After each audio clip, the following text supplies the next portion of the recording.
바울의 기쁨과 감사라는 제목으로 에베소서 1장 1절에서 14절까지 말씀을 우리 오늘 아침에 함께 나누도록 하겠습니다. 하나님이 만물을 창조하신 후 가지신 감정은 기쁨이셨습니다. 그래서 지어진 만물을 볼 때마다 이렇게 좋으셨다, 이렇게 기뻐하셨다고 하십니다. 그리고 6일째 사람을 지으시고는 심히 기뻐하셨다, 심히 좋으셨다 이렇게 하십니다. 하나님이 이렇게 자기 형상대로 지어진 사람을 보고 기뻐하셨던 그 기쁨에 대해서 스바냐 선지자는 스바냐서 3장 17절에서 이렇게 말씀합니다. 너의 하나님 여호와가 너희 가운데 계시니 그는 구원을 베푸실 전능자시라. 그가 너로 말미암아 기쁨을 이기지 못하시며 너를 잠잠히 사랑하시며 너로 말미암아 즐거이 부르며 기뻐하시리라 하리라 이렇게 되어 있습니다. 여기에 보면 기쁨을 이기지 못하셨다 또 이런 표현도 있고 또 기뻐하셨다 즐거이 부르며 기뻐하셨다 이렇게 하십니다. 정말 마치 자녀를 기뻐하는 그 부모처럼 또 하나님이 그 자기 형상대로 지으신 사람을 보시고 눈을 떼지 못하고 기뻐하셨다 하는 것이죠. 참 그리고 또 이런 기쁨이 하나님이 지으신 사람을 보시고 기뻐하셨던 그런 기쁨이 또 사람인 우리에게도 당신의 형상대로 지어진 사람인 우리에게도 하나님을 보면서 이렇게 기뻐하는 그런 기쁨이 있기를 원하시죠. 그래서 성경 말씀에 그런 구절이 많이 나옵니다. 빌립보서 4장 4절에도 보면 빌립보 성도들을 향해서 주 안에서 항상 기뻐하라. 내가 다시 말하노니 기뻐하라 이렇게 말씀하십니다. 또 우리가 너무 잘 아는 데살로니가 전서 5장 16절에도 우리에게 항상 기뻐하라 이렇게 말씀하십니다. 참 그렇습니다. 하나님은 우리가 하나님을 온 힘을 다해 기뻐하면서 하나님을 찬양할 때 그것을 하나님이 기뻐하시고 또 그렇게 우리가 기뻐하며 살도록 우리를 창조하셨습니다. 그래서 오늘 본문에서 바울은 에베소서를 시작하면서 이제 감옥에서 이렇게 가택연금 상태이긴 하지만 감옥에 갇혀서 에베소 성도를 향해 편지를 쓰고 있습니다. 어찌 보면 바울은 참 이때 참 힘을 다해 기뻐하면서 이렇게 이 편지를 쓸 만한 상황이 아니었습니다. 일평생 복음을 위해 살았는데 또 열심히 제자들을 키우며 살았는데 자신은 이렇게 갇힌 상태에서 있고 또 왜 나는 이 일생의 수고에도 불구하고 이런 힘든 상태에 있는가 이렇게 참 마음이 들 수도 있는 상태였고 내가 이럴 줄 알았으면 사도로 살지 않는 건데 하는 억울함도 있을 수 있는 그런 상태였지 않겠습니까? 그런데 이 바울이 에베소서를 시작하면서 그런 어떤 참 힘든 것들을 호소하고 하는 것이 아니라 이렇게 1장 3절에 보면 찬송으로 시작합니다. 찬송하리로다 하나님 곧 우리 주 예수 그리스도의 아버지께서 이렇게 시작하고 있죠. 여기 보면 찬송하리로다 하면서 하나님이 주신 그 신령한 복에 대해서 3절 후반부에 보면 하늘에 속한 모든 신령한 복을 우리에게 주시되라고 해서 하나님을 찬송하면서 하나님의 그 주신 신령한 복들을 노래하면서 이렇게 시작합니다. 그래서 참 이 바울의 어떤 신령한 복에 대한 이 기쁨과 찬송의 제목을 보면서 참 바울 사도야말로 하나님을 기뻐하고 또 하나님이 기뻐하셨던 사람이 아닌가.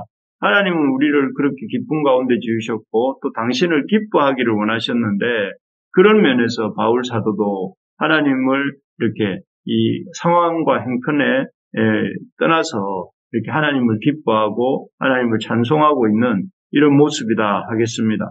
그래서 어떻게 바울처럼 우리도 하나님을 기뻐하고 상황과 환경을 떠나서 하나님을 기뻐하고 하나님께 감사할 수 있는가 하는 것들을 잠깐 생각해 보면 그 바울의 이러한 기쁨의 원천이 상황과 조건에 있었던 것이 아니라 하늘의 신령한 복에 있었던 것을 우리가 보게 되는데 바울이 기뻐하고 찬송하였던 그 하늘에 속한 신령한 복이 무엇인가 우리가 생각을 해보기를 원합니다. 바울이 기뻐하고 찬송하였던 하늘에 속한 신령한 복은 이 첫째는 예정하심입니다. 예정하심. 그래서 5절을 한번 읽어보겠습니다. 그 기쁘신 뜻대로 우리를 예정하사 예수 그리스도로 말미암아 자기의 아들들이 되게 하셨으니라고 되어 있습니다.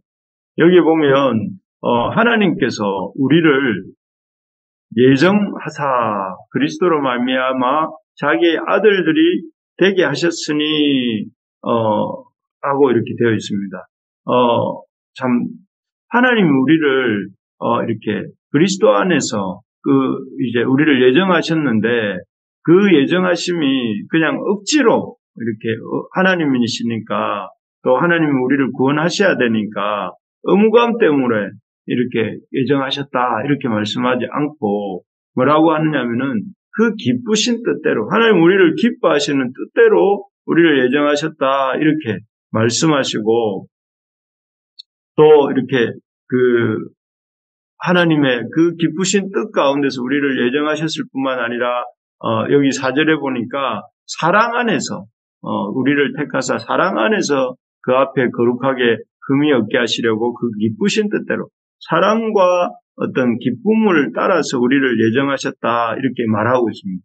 그래서 참 사실 이렇게 한없이 부족하고 또 모자라는 우리를 향한 하나님의 이런 사랑하심, 하나님 우리를 사랑하시고 기뻐하셔서 이렇게 우리를 택하시고 예정하셨다는 것은 참 이해할 수 없는 신비입니다. 사실 세상에서는 사랑받을 만한 사람들을 사랑하고 또 사랑받을 만한 사람들을 이렇게 택하지 않습니까?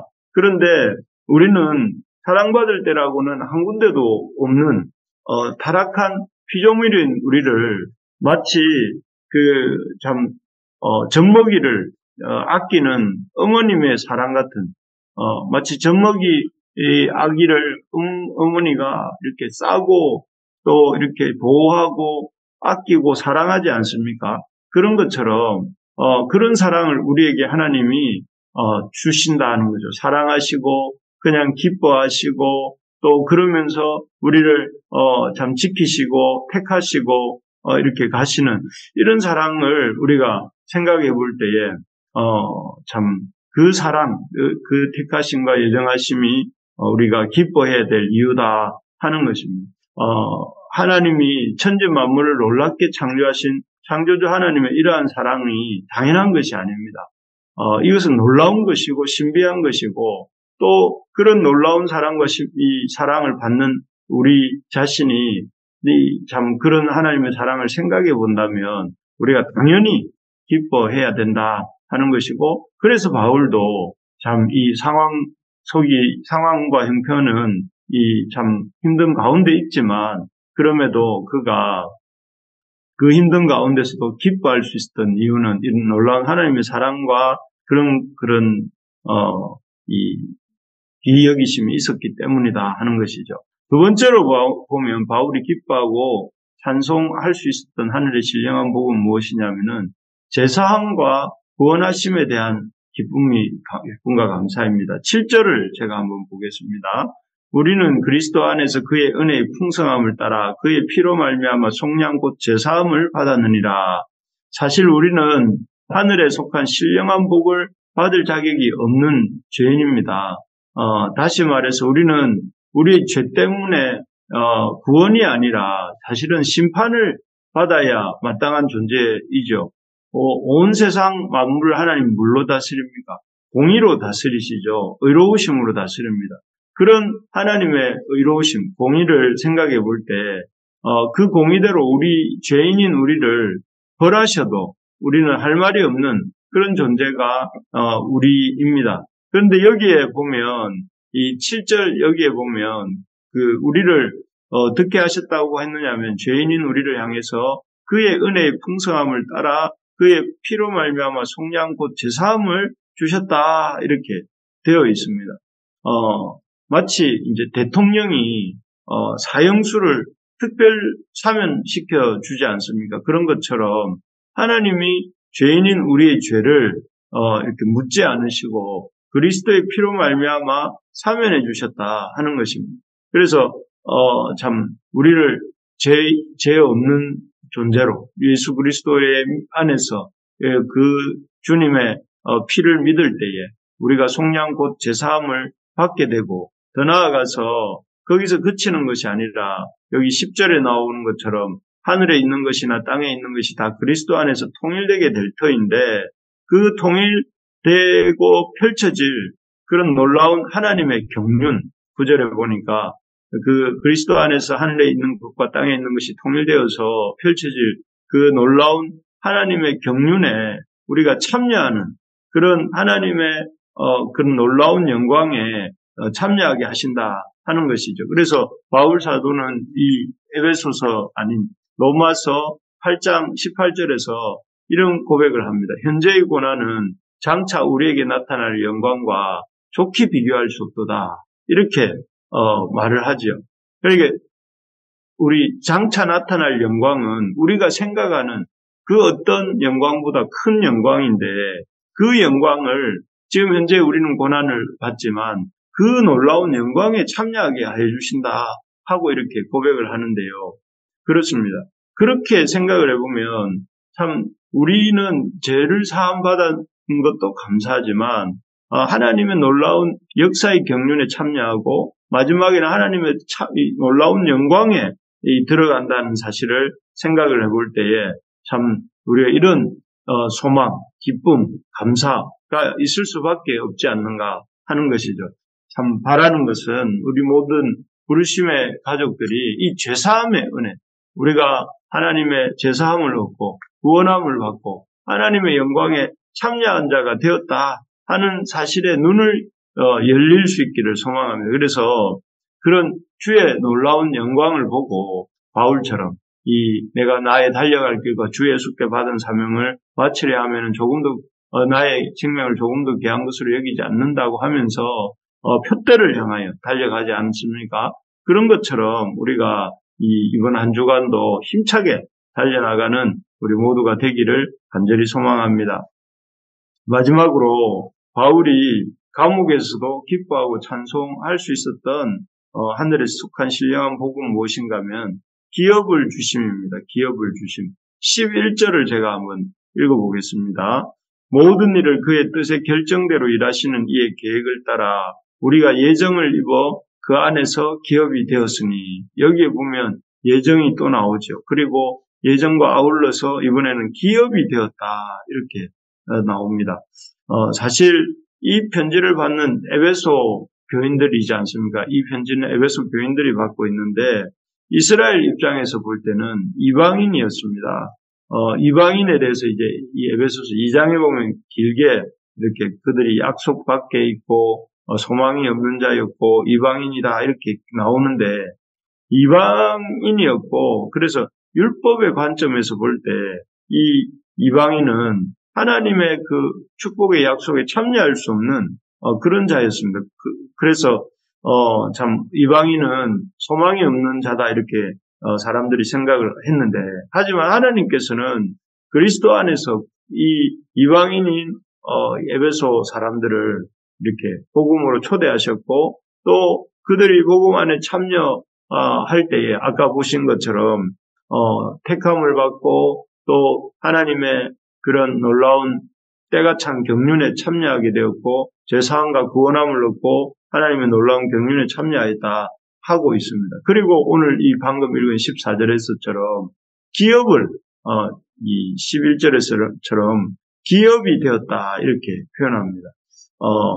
참 복음 안에서 외인이 아니라 가족이 되었고 소망 없는 자에서 소망 있는 자가 되었고 또 하나님의 백성이 되는 것뿐만 아니라 하나님의 기업, 하나님이 이렇게 지키시는 하나님의 소유가 되었다 그래서 이제는 더 이상 왜 이방인이 아니라 천국 백성이 되었고 그 백성은 왕이 그 백성을 지키듯이 하나님이 지키시는 그런 복된 인생이 되었다 하는 것입니다.